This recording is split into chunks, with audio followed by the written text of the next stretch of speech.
دوستو، جنید بغدادی کہتے تھے کہ میں نے اخلاص ایک حجام سے سیکھا۔ میرے استاد نے کہا کہ تمہارے بال بہت بڑھ گئے ہیں، اب کٹوا کے آنا۔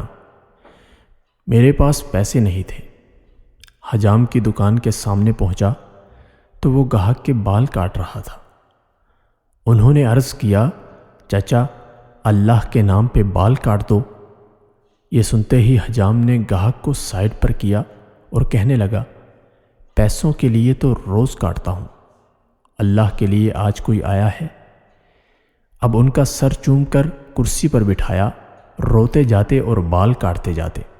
حضرت جنید بغدادی نے سوچا کہ زندگی میں جب کبھی پیسے ہوئے تو ان کو ضرور کچھ دوں گا۔ عرصہ گزر گیا، یہ بڑے صوفی بزرگ بن گئے۔ ایک دن ملنے کے لیے گئے، واقعہ یاد دلایا اور کچھ رقم پیش کی تو حجام کہنے لگا، جنید تو اتنا بڑا صوفی ہو گیا، تجھے اتنا نہیں پتا کہ جو کام اللہ کے لیے کیا جائے اس کا بدلہ مخلوق سے نہیں لیتے۔ دوستو، یہ تھا ایک حجام کا اخلاص۔ اللہ تبارک و تعالی ہمیں بھی ایسا اخلاص عطا فرمائے۔